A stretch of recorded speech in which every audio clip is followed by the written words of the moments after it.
Hello everybody and welcome back to an episode of Simple Planes. So today, I hope it's not that slow the whole time.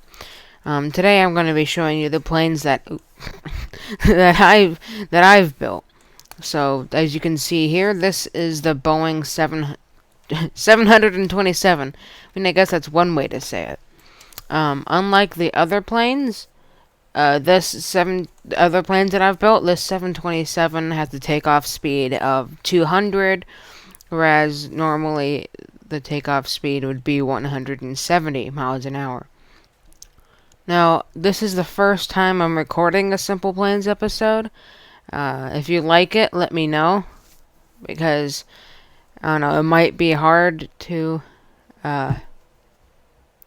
record and edit, because it's really kind of jittery when I'm recording. It's usually not like this. So, by the way, if you don't know and you play Simple Planes, L is slow motion, and F10 is... Well, I'll show you what F10 is in a second. Alright, so let's land on this island by...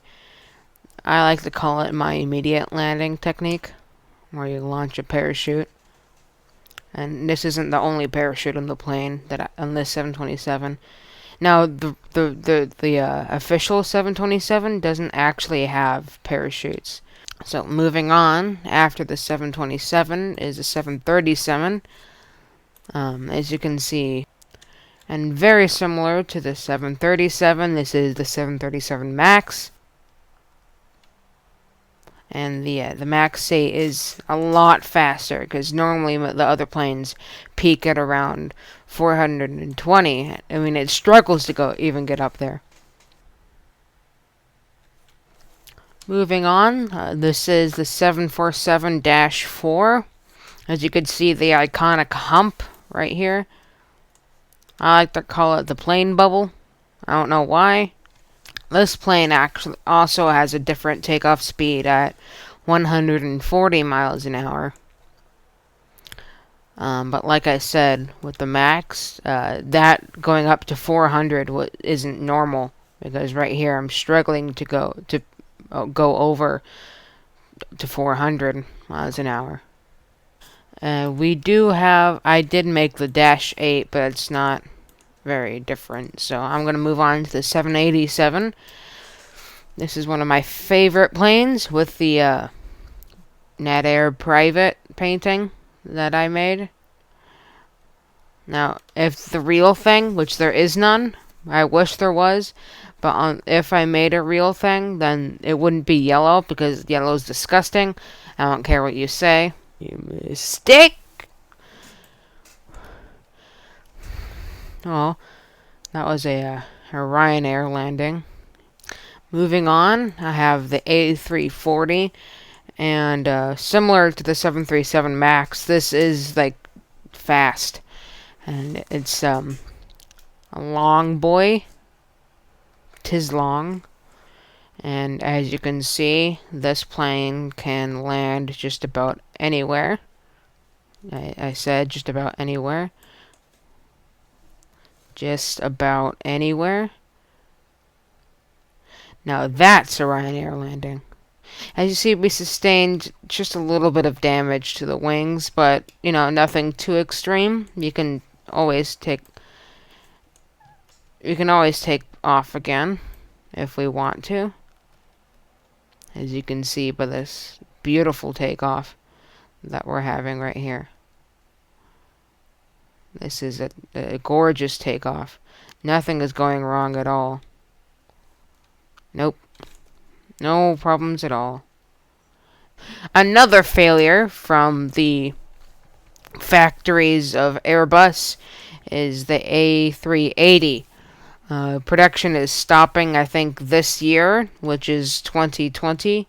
For those of you who don't know, because my channel, if it's going to take off, is probably going to be in about 5 years. So the A380 is a very maneuverable aircraft, as you can tell. And I built my version of the Air Force One, which is basically like a new Air Force One, which I think should be called Air Force Two, but that's like the vice president, so I'm wrong. As you can see, this one can rotate fairly early, which for those of you who don't know what that means, rotating is when you take off. Now, also you can see the arresting hook here.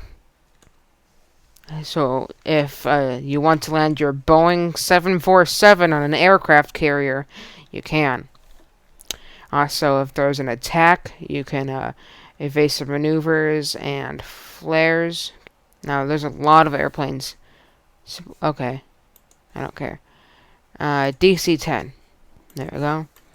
The DC-10 was is a wide body aircraft. Trijet, which was rivaled by the Lockheed L-1011. Both of them, pretty much failed because the market couldn't withstand two wide-body trijets. The DC-10 is known for its safety, as you can tell. Next, we have the MD-11, which is like the DC-10 2.0, kind of like the 737 MAX. I also have the MD-11-RA, which stands for radar, which is why you have this stupid little thing here. And the MD-11. So that's... I didn't mean that for that to happen. Let's see. Let's try again. Yeah, that's because I put a bunch of fuel in the back. So I'm just going to balance it out and take it out of here and put it in here. So this plane is basically the DC-10, except I modified the back, because really, what's the difference between the DC-10 and the MD-11? The name, comparable to the difference between a school and a prison. The phone number.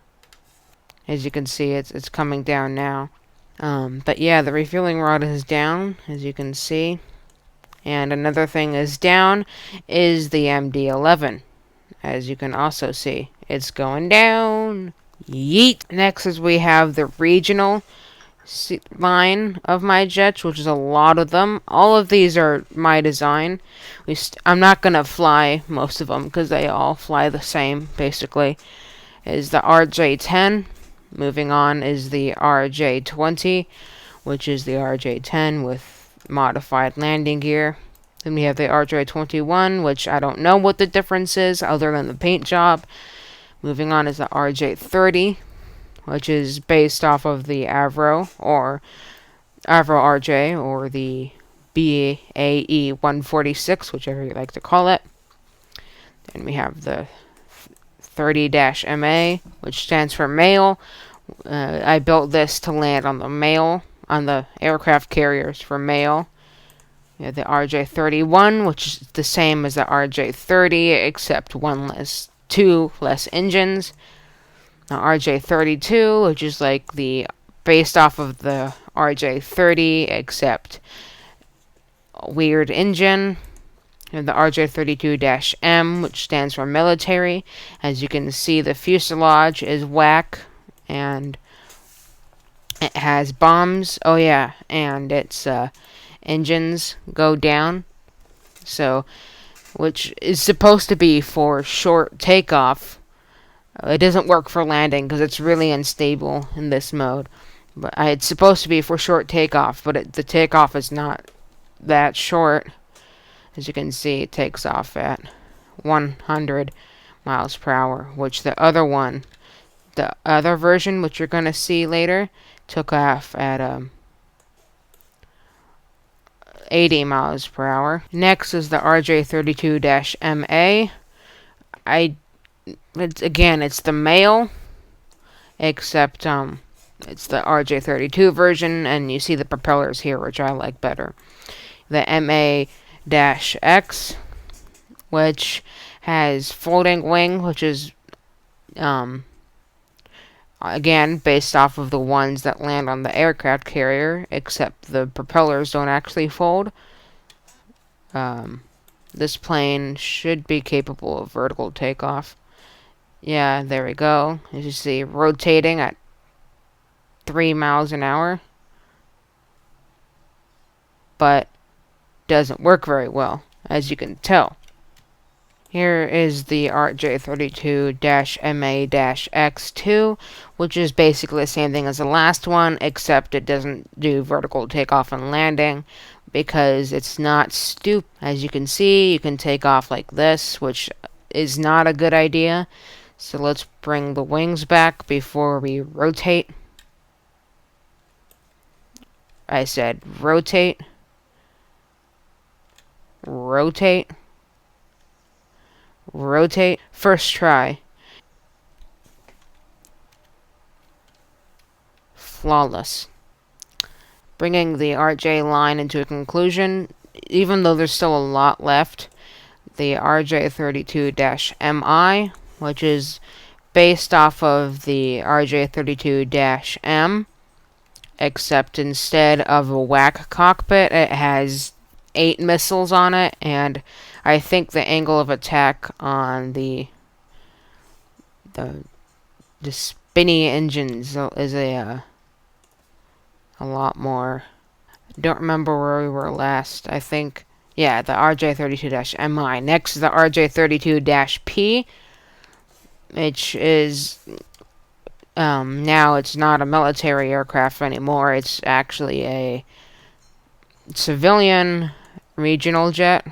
I don't know why I'm trying to rotate so early. It's supposed to rotate at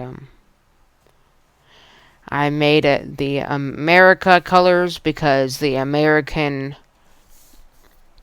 Flight Association, the FAA, is known for its safe aircraft. Next is the RJ33. As you can tell, I modified the RJ32 the most because all of these are based on the 32. Not even that. They're all roughly based on the 31. I mean, the 30 is like based off of. The 31 is based off of the 30. The 32 is based off of the 31. And all of these are based off of the 32.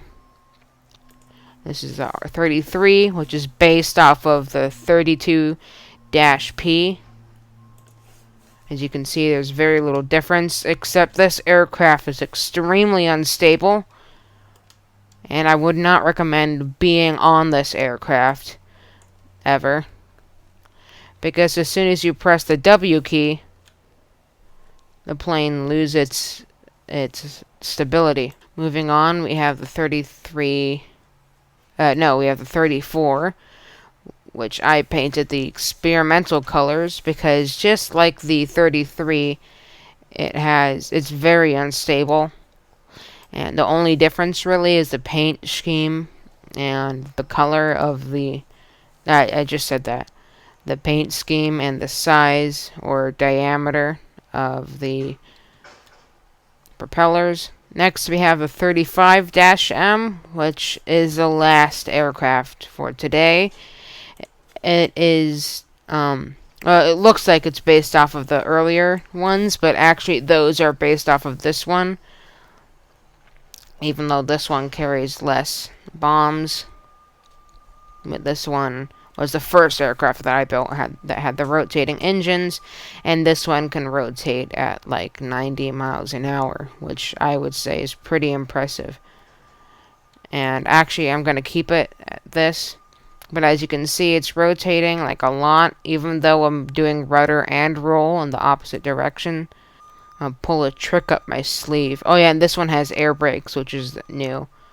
The other planes that I made don't have air brakes. I call this the yeet maneuver because ooh, that's new. That's not supposed to happen. Well, the trees are dancing. Can you go? No, you can't go through the water. Fun fact, islands are hollow. That is all for this time. I hope you had a flippin-tastic day, and I'll see all of you in the next video.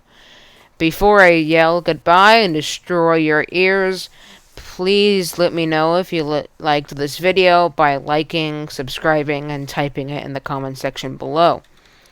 Goodbye!